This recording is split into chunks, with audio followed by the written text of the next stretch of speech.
Okay, so in my opinion, this is a very important story, and it comes from the New York Times, which I believe actually did a good report on this with their title, quote, "A Mysterious Infection Spanning the Globe in a Climate of Secrecy." To me, this is an important video because it highlights a lot of misconceptions and a lot of misdoings by a lot of major big industries, specifically not only the farming industry, but also the medical industry, because this is a story about nightmare bacteria that is antibiotic resistant. This is something that the CDC and the government has known about for quite a while, but the New York Times really put everything in perspective with a larger picture here of this new virus, this new bacteria that again is global now, has affected 600 people in the United States, and of course, mainly is affecting older people with, of course, weakened immune systems. Some people have been able to naturally fight it off, but it is still something that is extremely mysterious. As their byline reads, the rise of Candida auris embodies a serious and growing public health threat, drug resistant germs. And again,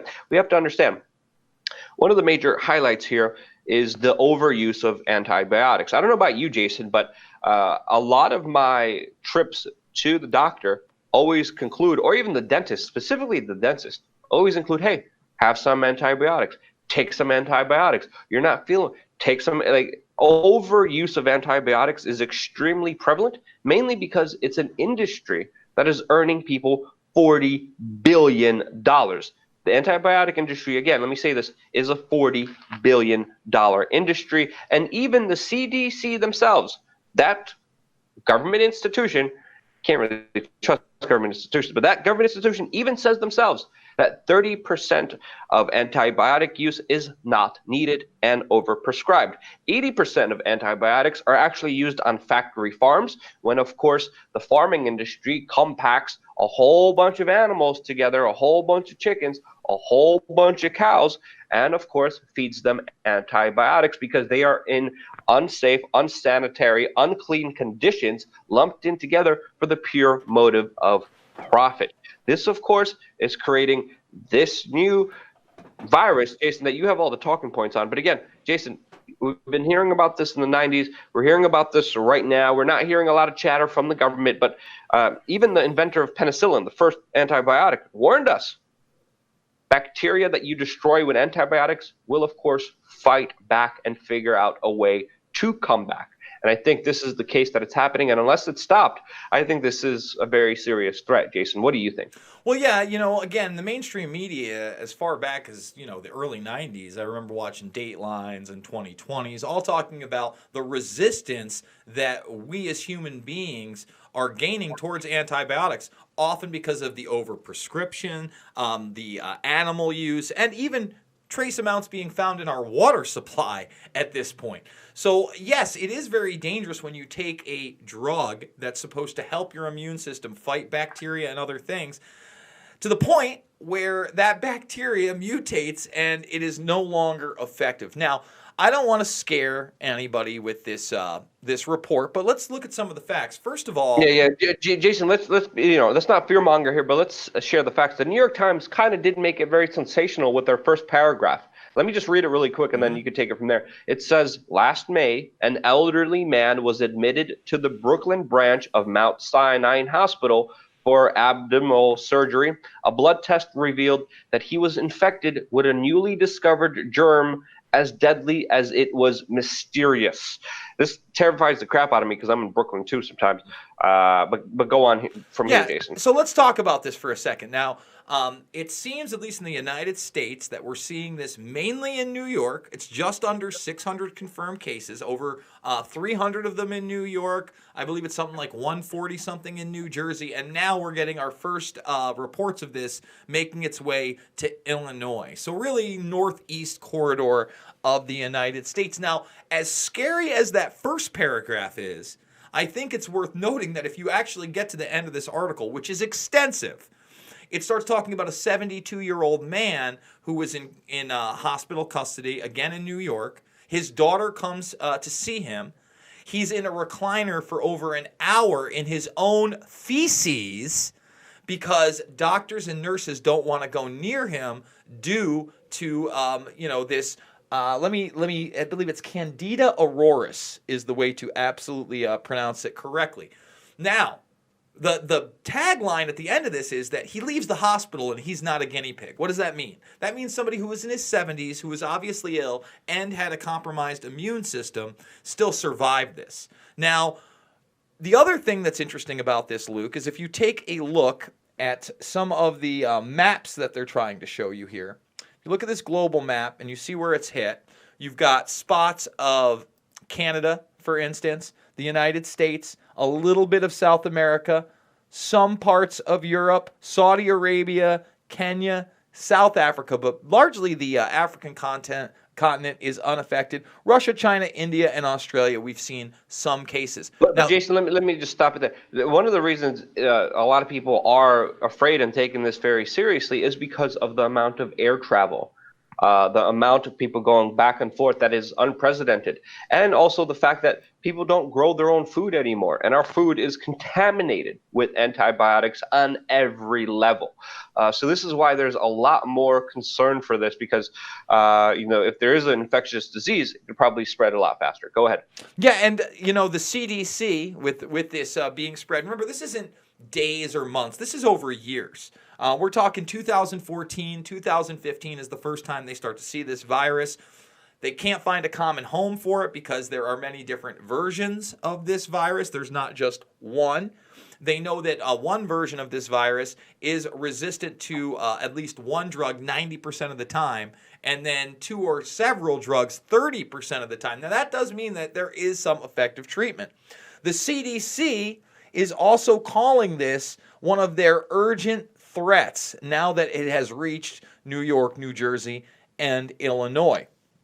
I just think that this whole thing is it's very interesting because, number one, they haven't overhyped it or over fearmongered, at least in the media yet, right? So we're only seeing these small reports. And they usually do that. They did that with the H1N1. They did that with Ebola. They usually run and fearmonger as a way to get more government control and also just sensational headlines, which, of course, is very prevalent here. But they haven't done that in this specific case. Exactly. They give it a name, swine flu, bird flu. All of a sudden there are vaccinations. There's hype all over the media that you need to go get immunized on this stuff. Not seeing it with this case. Now, that being said, it does seem that, again, 2013 to 2019 confirmed and probable cases. Again, they don't even know when all these cases are occurring. But as you see, the main focus in this Northeast region now reaching Illinois, but we have some smaller cases in Indiana, Virginia, Florida, Oklahoma, Texas, and California. The question is, are those confirmed? They're not giving us, Luke, a survival rate. They're not giving us really much information on this other than it's a fungus. It's out there. It's in many forms. And if untreated, it can cause death. They were even talking about using a spray solution of hydrogen peroxide in rooms to try to isolate this thing and take out other infections. And the hydrogen peroxide was able to do so with everything but this Candida auroris. Really interesting article. I suggest that if you are interested in this topic, you actually give this New York Times article a try. And look, we're going to keep up on it. But until I really see the beating of fear-mongering and propaganda, I'm going to hope that this is just, one of those stories that's kind of introducing us to something possibly that's out there that we shouldn't be that concerned about, but we should certainly have knowledge of. This highlights two important issues for me, Jason, that I kind of want to make here and kind of end this on. Number one, naturopathic medicine should not be censored and destroyed by the big technocrats. Right now, what we're seeing is major, huge online social media companies say, oh, you believe in natural remedies? You're shut down right away. You're questioning the medical industry? You're shut down right away. This is something caused for the pure profit of the medical industry, of the pharma industry, which has been filled with corruption. Jason, one of the other stories we did was about Monsanto and Bayer, where Bayer knowingly knew they had contaminated medicine with AIDS, that knowingly they just gave out there to the general public. This is something that needs to be questioned and not censored on social media. That's point number two. Number one. Point number two, a lot of people here are going to be talking about government experiments and bioweapons. And yes, that has happened before and it has gotten out of hand. But I think the bigger story here, the bigger takeaway from here is that we have to combat antibiotic overuse. It is extremely prevalent in the medical industry, in the dental industry, but also specifically in the farming industry. If someone's running a farm and they can't have sanitary conditions without chickens or cows dying because of how unsanitary it is, because of how much bacteria it is, that person shouldn't have a farm. I mean, that's common sense, I think, to me. Why feed animals antibiotics from their birth? Literally, it's in our food and it's destroying our gut biome. I even noticed recently because, someone who was born and raised in Poland, we eat a lot of fermented food. We eat a lot of sauerkraut. We eat a lot of, pickles. I noticed in American diets, we don't have any of that. They don't have anything that I have personally seen unless it's specific Polish, European, or even Russian stores that I have to go to get this specific stuff, because it is vitally important to have good bacteria in your gut to process the food. Nutrition is a huge thing, and it could be one of the leading causes for the rise in a lot of these nutritional diseases that have been statistically on a rise. That's another aspect here, because when you do take antibiotics, it kills all the bacteria in your system, including the good bacteria, and your system cannot run properly when that happens. Again, I'm not a doctor, I'm not giving you medical advice, but if you get the chance, try to eat some sauerkraut and pickles that are actually made, fermented in a way that actually serve you and your body well. But to me, the bigger takeaway overall is we have to do something when it comes to the overuse of antibiotics, not only in the medical industry, but specifically the farming industry, because it's creating a nightmare scenario just for the pure sake of profit. That's my take on it. Anything else you want to say, and do you want to end it, Jason?